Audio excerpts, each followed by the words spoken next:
So today what I'm going to be talking with you guys about is cybercrime and also constraints on business and innovation. Groub-IB, we're a startup. We're quite old, but that's because the business has gone through a number of iterations through its life cycle. But throughout our entire time investigating cybercrime, we've seen how the constraints and the reactions of cybercriminals, both to changing environments, technology, and also law enforcement, have led to continued innovation from their side, but also an arms race between companies that are engaged in activity against hackers and also law enforcement.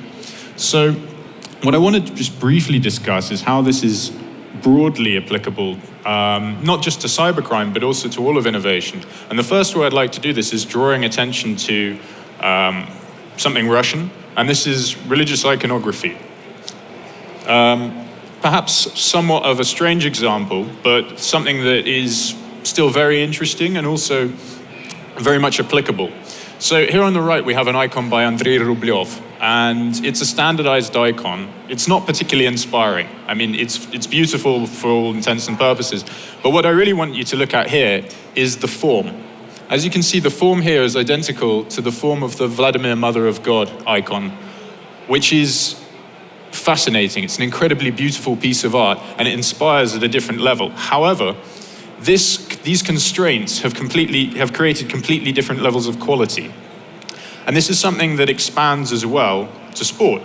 So if we take the example of, tennis, without rules, it would be meaningless. There'd be no room for innovation. Your favorite sports stars, they reach the peak and they train and they build techniques exactly for the same reasons, because they're constrained. This is exactly the same in innovation. And the lesson that we should learn is that, yes, whenever we are building a startup, when we're building a business, we're going to face challenges. But that should be an opportunity rather than a threat. So on the next slide, I've taken the liberty of a little bit of boxing. Here you've got Mike Tyson. And I'll let you watch it again. But the level of reaction and the level of skill required here is enormous. And it's been built through years of training, but particularly because there's been limitations placed on him. And cybercrime didn't always used to be like this. So I've got a little story for you guys. Cybercrime back in 2001 was really, really boring. So you had a situation where there's a good story. And that is that 150 Russian and Ukrainian cybercriminals rented out a restaurant in Odessa in 2001. They had a massive forum about how they were going to capitalize on cybercrime. And it was a relatively open event. Law enforcement didn't even turn up, which is something today we find absolutely ridiculous. But back then, there were open websites online. There was no tour, there was practically no criminal penalties or investigation taking place, and the levels and types of fraud were very boring, very, very dense. And I mean, here's a good example, just on the level of sophistication that was in place at the time. And what I want to do is make a comparison between the sophistication that we've seen growing with examples in cybercrime, and also between the level of sophistication and growth in startups and how communities have developed and changed. So here we've got a post from an online website called exploit.in, which is essentially one of the largest forums. And last Friday I went through online with a couple of my colleagues and tried to dig out some interesting examples. So for those of you who aren't Russian speakers, the guy he's selling a Trojan called Ken, first version, back in 2006. Anyway, up at the top and down at the bottom, he's listed his ICQ number. So this is a little bit like robbing a bank, but walking in with your ID, And if you think about that now in the context of cybercrime, it's absolutely ridiculous. So moving forward, how has things changed? What are we seeing? What are the changes? Well, unfortunately, the quality isn't quite here on this slide, but I'll explain to you what is up here. So this is the back end of a Trojan that we conducted analysis on. And this is the admin panel.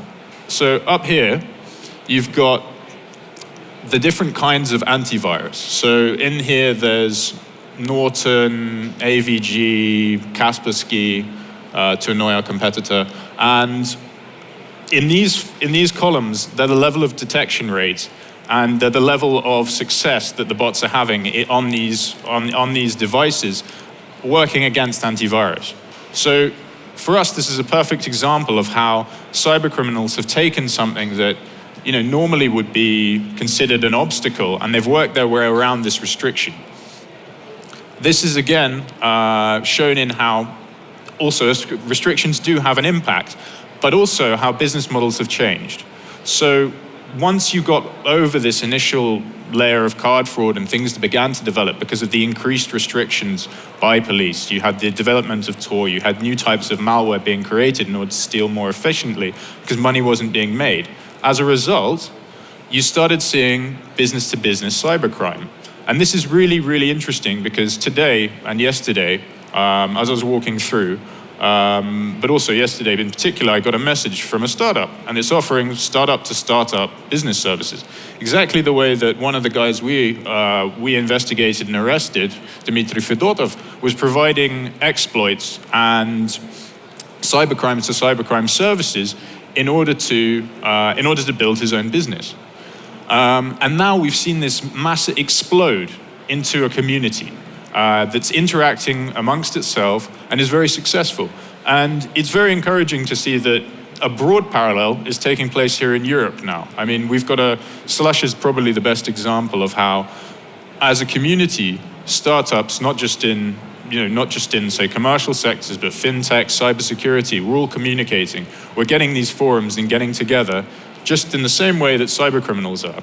So up here we've got a service for creating web injects for malware. So essentially what this is, to explain it in layman's terms, is a tool which you can use in your malware in order to steal from various different kinds of banks. And you can then buy this from service providers. And so you'll have money laundering services online, you'll have specific types of malware, you'll have rental services. So here's a nice English language one that's been very badly translated from by the threat actor. But yeah, he's looking to sell it on for $5,000. So at the same time, you're seeing startups beginning to, in cybercrime, you're seeing a low-level kind of franchise system take place, much like in what we see globally in terms of normal business. But what's really interesting for us, looking at cybercriminals, is looking for the unicorns, because that's really where the most value in terms of startups is being generated currently, globally, and really the cutting edge. Because at the end of the day, for the risks that are involved, making $5,000 and risking going to prison for 5-10 years isn't really worth it.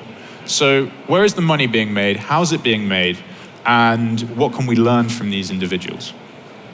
So the first is examples that we've already seen. So we're talking about platforms. You take something that already existed, for example, hotels or taxis, and I'll make the obvious examples of Airbnb and Uber, and you then create a platform for people to use them very efficiently. So here's a card shop. I'm afraid, again, the quality is terrible. But essentially, here we've got a bunch of Finnish people's bank card numbers. I chose Finland last Friday just because I was interested with the team and just to see what would come up. And so we've got people, banking with a range of Finnish, Danish banks, Danske Bank, Nordea, OP Financial. And yeah, the pricing's very cheap. You're looking at about $8 a card. So that's one of the examples where maybe cyber criminals have gone one way and adopted something that was already pre-existent. But on the flip side, there's the unicorns and there's adaptation, which is really what's interesting, or maybe something that we can learn and take away from today. And that's that we recently conducted a rather interesting investigation about a threat actor group called Cobol. And what they did is they essentially hacked into bank critical infrastructure, and then they used that to then steal from ATM networks by cashing out the individual ATMs and having people on site in order to take the money. But what's interesting for us is two things. The first is how they organized it. So it's not just one guy sitting in his basement, doing this alone. In fact, it's a very well organized group. And it's split into two parts. And potentially when you're looking at, say, a startup, you're looking at 5 people immediately starting. Well, in cybercrime, these guys have already got a criminal network organized in order to cash out, launder the money, collect it, and also then travel internationally with this money and bring it back into the main organization and then give it to each of the individual operators and the malware developers who've then built this product.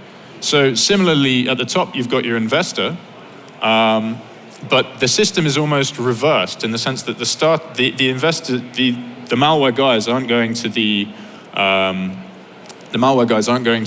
investor and pitching. Instead, it's happening the other way around. And that's a dynamic that potentially would be very exciting to see if VCs started generating ideas more aggressively themselves and then investing based on that capacity.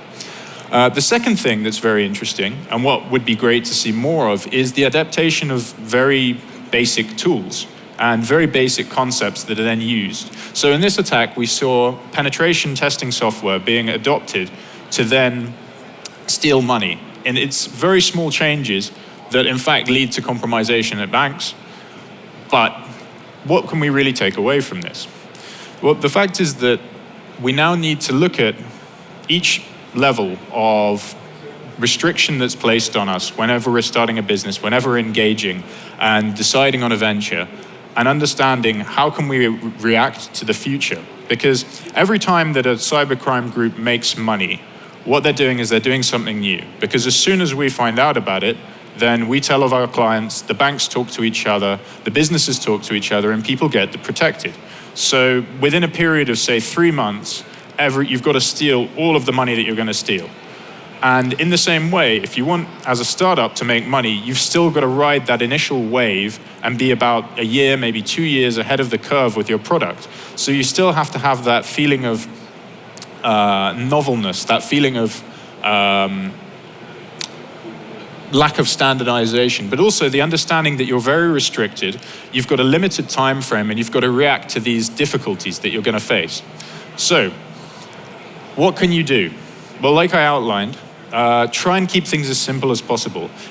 Automatically, when we see the best attacks, they're always the simplest ones. They're always new, but at the same time, they're based on very simple principles. They haven't built anything too complicated, because as soon as you have too many moving parts, obviously your system begins to break down.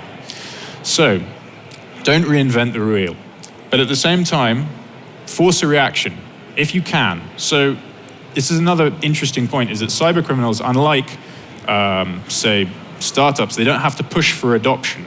They have a different dynamic. And so ideally, one of the ways that we in the startup community can approach this problem, it's maybe a question that I'm going to leave to you, because I frankly don't have an answer for the rest of my, in this talk, but is how we as a community can push to increase the adoption rate of the products and startups that we create. So I hope that I've brought maybe some new ideas, and I'd like to finish just with a final thing, is that cybercriminals, they're making good money, but at the same time, they're very willing to take risk. And we see it every day, and the guys have a good time until they get caught.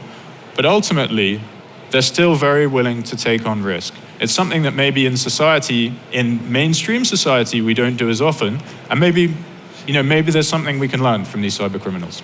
Take more risks. Thank you very much, guys.